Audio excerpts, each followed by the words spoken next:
शुक्रन या रब्बी शुक्रन हदैत क़ल्बी शुक्रन। अस्सलाम वालेकुम स्टूडेंट्स, कैसे हैं आप सब।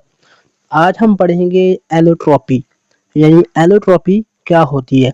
ये है बेटे वो बुक का पेज जिसको आज हम स्टडी कर रहे हैं। तो आइए अपने टॉपिक को स्टेप वाइज पढ़ते हैं। तो सबसे पहले देखते हैं कि व्हाट इज एलोट्रॉपी। तो बेटे कह रहा है कि some elements exist in multiple structural forms, यानी एलिमेंट क्या होता है, एक ही होता है लेकिन मुख्तलिफ शक्लों में, मुख्तलिफ स्ट्रक्चरल फॉर्म्स में वो आपस में जुड़े होते हैं। मिसाल देते हैं बेटे, ऑक्सीजन की बात करें अगर हम, तो ऑक्सीजन की डिफरेंट एलोट्रॉप फॉर्म होती हैं। जैसे बिलफर्स एक क्या होता है, O2। ये कैसे होती है, ये इस फॉर्म में बेटे सिंगल डबल बॉन्ड की फॉर्म में एक स्ट्रेट सेक्शन बना होता है इनका। तो ये क्या है, O2 ऑक्सीजन है। लेकिन अगर हम बात करें O3 की, तो O3 क्या होता है, एक ट्रायंगुलर फॉर्म होती है। अब जरा यहाँ पे देखें, O2 में क्या था बेटे, एक स्ट्रेट लाइन का स्ट्रक्चर बन रहा था, स्ट्रेट स्ट्रक्चर था। जबकि हम ओजोन की बात करें, O3 की बात करें बेटे, तो यहाँ पे आप लोग देख रहे हैं कि क्या बन रही है, ट्रायंगल बन रही है।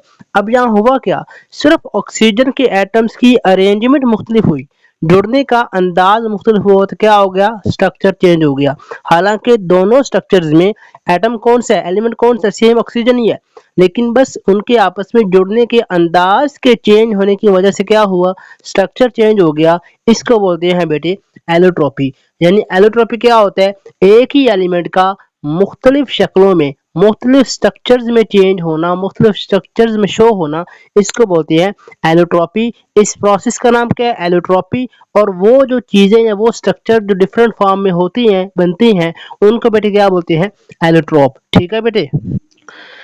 फिर अगर हम बात करें आगे, these forms exhibit different physical and chemical properties, यानी जब एक ही एलिमेंट की मुख्तलिफ शक्लें बनती हैं, मुख्तलिफ एलोट्रॉप्स बनती हैं, तो उनकी फिजिकल यानी ज़ाहिरी खसूसियात और केमिकल्स यानी कीमियाई खसूसियात भी क्या हो जाती हैं बेटे, मुख्तलिफ हो जाती हैं। उसके बाद देखते हैं कि these different structural form are called allotropic forms. ये जो नई मुख्तलिफ शक्लें बनती हैं, इसको बेटे क्या नाम बोलते हैं हम, एलोट्रॉपिक फॉर्म्स या एलोट्रॉप्स। और द फिनोमिना जो प्रोसेस है, इसको बेटे क्या बोल रहे हैं, एलोट्रॉपी। उसके बाद बेटे अगली बात हम स्टडी कर रहे हैं कि एलोट्रॉपिक फॉर्म ऑफ ऑक्सीजन की बात करें, तो बेटे दो फॉर्म में होते हैं, पहले भी पढ़ चुके हैं। एक फॉर्म कौन सी है पुत्र, O2 की फॉर्म, यानी O2 ये किस फॉर्म में होता है, O डबल बॉन्ड फिर O। अब ये क्या है बेटे, O2 है। क्योंकि दूसरी कौन सी होती है, O3 ओजोन जिसको बोलते हैं, वो कैसे होती है जी, इस फॉर्म में होती है। ठीक है, यानी ये ओजोन है, ये वाली, और ये क्या है बेटे, लेफ्ट साइड वाली ऑक्सीजन है। अब ओजोन कहाँ पे इस्तेमाल हो रही होती है बेटे, सूरज की यूवी रेडिएशन को बेटे ब्लॉक करती है और हमें उससे बचा रही होती है, ताकि बेटे क्या हो कि हम सख्त या intense form of UV radiation से बच सके। जबकि बेटा दूसरी कौन सी, ऑक्सीजन, ये कहाँ पे इस्तेमाल हो रही है, रिस्पायरेशन में, चीज़ों को जलाने में, कंबस्टन में। तो बेटे ये दोनों इस्तेमाल है इन दोनों एलोट्रॉप्स फॉर्म्स ऑफ ऑक्सीजन के। उसके बाद बेटा जी देखें आप, एलोट्रॉपिक फॉर्म ऑफ कार्बन की बात करें अगर हम, तो इसमें क्या होता है, एक फॉर्म तो बेटे क्या है, डायमंड। डायमंड क्या होता है बेटे, हार्ट जाट यानी बड़ा स्ट्रक्चर है, मैक्रोमोलिक्यूलर स्ट्रक्चर है बेटे। और आप देख भी सकते हैं बेटे, आपके पास राइट साइड में बॉटम पे डायग्राम बनी हुई है बेटे डायमंड की। तो ये बेटे क्या होती है, डायमंड होती है। और ये क्या है, सबसे पहले क्या है, हार्ड है, सख्त है। जाट का माने होता है बहुत बड़ा स्ट्रक्चर होना, और मैक्रोमोलिक्यूल यानी इसका मॉलिक्यूल क्या होता है, बड़ा होता है। दूसरा बेटे कौन है, कार्बन की दूसरी फॉर्म होती है ग्रेफाइट। ग्रेफाइट क्या होती है, लेयर स्ट्रक्चर होता है। लेयर स्ट्रक्चर का मतलब बेटे आप देख रहे होंगे यहाँ पे एक ये लेयर है बेटे, एक बीच में ये लेयर आ रही है बेटे इसमें, तो इसको बोलते हैं बेटे लेयर स्ट्रक्चर, यानी बीच में क्या आ रहा है, लेयर्स आ रही हैं। अब इसका बेटे बेनिफिट क्या होता है, इन लेयर्स के जरिए बेटे इसमें फ्री इलेक्ट्रॉन फ्लो कर रहे होते हैं। इस फ्री इलेक्ट्रॉन के फ्लो करने की वजह से बेटे क्या होता है, करंट फ्लो करता है।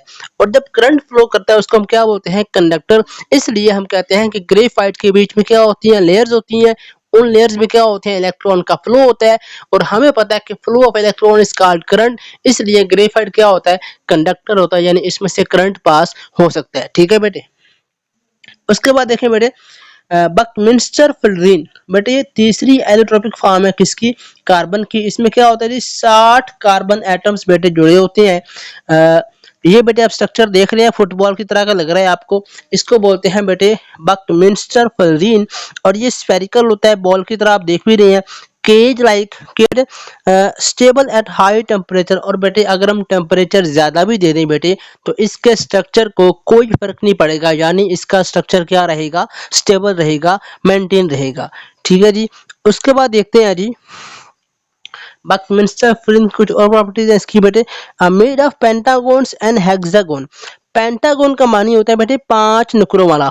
आप जरा इस स्ट्रक्चर को देखें तो आप नोट कर रहे होंगे, 1 2 3 4 5, यानी इसमें क्या है बेटे? 5 कॉर्नर्स हैं, 5 नुकरे हैं बेटे। ठीक है। लेकिन अगर हम इस स्ट्रक्चर की बात करें, इसके साथ वाला ये वाला स्ट्रक्चर, इसमें देखें 1 2 3 4 5 6, तो ये कितने कॉर्नर का है? 6 कॉर्नर का। पेंटा बोलते हैं 5 को, हेक्सा बोलते हैं 6 को। तो इस मेटे बकमिंस्टर फ्लोरीन में क्या होते हैं?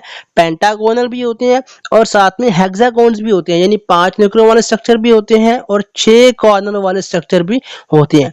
दूसरी बात देखें बेटे, सॉल्युबल इन ऑर्गेनिक सॉल्वेंट्स, क्योंकि बेटे ये खुद क्या होते हैं? कोवेलेंट बॉन्ड होते हैं इनके, और ऑर्गेनिक सॉल्वेंट में भी क्या होते हैं? कोवेलेंट बॉन्ड होते हैं। और बेटे आप लोग आगे जाके पढ़ेंगे लाइक डिजॉल्व्स लाइक, यानी जो चीज ऑर्गेनिक यानी कि, और जो चीज नॉन पोलर है वो अगले जो सॉल्वेंट है वो भी क्या होगा? नॉन पोलर, उसी में हल होगी। इसी तरह से जो चीज पोलर है वो पोलर सॉल्वेंट में ही हल होगी।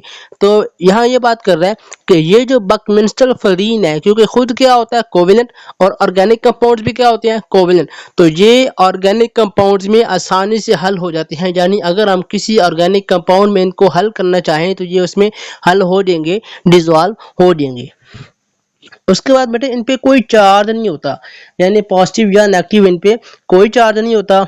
इसके अलावा ये क्या होते हैं? No unpaired electron. बेटे आप लोग बड़ी क्लासेस में जाके, बल्कि इंशाल्लाह शायद इसी क्लास में पढ़ेंगे आप आगे जाके, अनपेयर्ड या पेयर्ड का माने क्या होता है। बेटे आप पढ़ेंगे ऑर्बिटल्स, उसमें इलेक्ट्रॉन मोस्टली क्या होते हैं? पेयर्ड फॉर्म में होते हैं, या फिर क्या होते हैं? अनपेयर्ड की फॉर्म में। ये क्या है? पेयर्ड फॉर्म, यानी 2 इलेक्ट्रॉन है। ये क्या है? सिंगल। तो ये क्या है? Unpaired form. अब ये बात कर रहा है कि ये जो बकमिंस्टर फ्लोरीन है बेटे, इसमें जो है ना कोई भी अनपेयर्ड इलेक्ट्रॉन नहीं होता, यानी इस फॉर्म में नहीं होता, बल्कि क्या होता है? इस फॉर्म में होता है, पेयर्ड फॉर्म में होते हैं सारे। ठीक है जी। उसके बाद सॉफ्ट, ये क्या होते हैं? सॉफ्ट होते हैं, नरम होते हैं। फिर इनके लो मेल्टिंग पॉइंट होते हैं। मेल्टिंग पॉइंट क्या होता है? वो टेम्परेचर जिसपे कोई भी सॉलिड क्या हो जाए? मेल्ट हो जाए, पिघल जाए बेटे। तो इनके क्या होते हैं? लो मेल्टिंग पॉइंट होते हैं। और नॉन कंडक्टिव, क्योंकि बेटे इनमें कोई लेयर नहीं होती जिसमें इलेक्ट्रॉन फ्लो कर सकें, इसलिए इनमें से करंट पास नहीं करता। तो ये क्या है जी? नॉन कंडक्टिव है बेटे। उसके बाद देखें जी allotropic forms of sulphur. Sulphur की बेटे क्या होती है? 2 फॉर्म्स होती हैं एलोट्रोप्स की। एक होती है जी रोम्बिक स्ट्रक्चर, ये आप देख सकते हैं बेटे लेफ्ट साइड बनी हुई है ये वाली चीज, ये क्या है? रोम्बिक स्ट्रक्चर है। और ये क्या है? क्रिस्टलाइन है। क्रिस्टलाइन क्या होता है? जिसमें चीजें या कोई स्ट्रक्चर जो वो किसी शेप में होता है, तरतीब में होता है। ठीक है। और ये क्या है? मोर स्टेबल फॉर्म होती है, यानी ये क्या? स्टेबल फॉर्म का मतलब होता है कि ये अपना स्ट्रक्चर को मेंटेन रख सकता है लंबे अरसे तक। जबकि दूसरी कौन सी है जी? मोनोक्लिनिक। ये क्या होती है जी? मोनोक्लिनिक। मोनोक्लिनिक में क्या है? ये लेस स्टेबल है, ये इतनी ज्यादा स्टेबल नहीं है, बल्कि वक्त के साथ हो सकता है कि ये भी किस में ट्रांसफर हो जाए? रोम्बिक फॉर्म में कन्वर्ट हो जाए, यानी स्टेबल फॉर्म में ये नहीं जा पाएगी खुद, बल्कि क्या हो जाएगी? रोम्बिक में कन्वर्ट हो जाती है। ठीक है बेटे। तो ये है बेटे आपका आज का टॉपिक एलोट्रोपी का। और इसके बाद ये है आपका उर्दू में लिखा हुआ मफहूम इसका अपने टॉपिक का, यानी बिलफर्ज आपको समझ नहीं आ रही इंग्लिश में सारी बुक पे टॉपिक जो है आपका, तो आप इसको यहाँ से स्टडी कर सकते हैं, और स्टडी करने के बाद समझने के लिए इसको पढ़ सकते हैं। और एंड पे बेटे आपके इंपॉर्टेंट शॉर्ट क्वेश्चन और लॉन्ग क्वेश्चन है जो आपके इस टॉपिक में से आ सकते हैं। चलिए अगले लेक्चर से पहले इंशाल्लाह अल्लाह हाफिज़, और इंशाल्लाह मिलेंगे दोबारा अपने अगले लेक्चर में।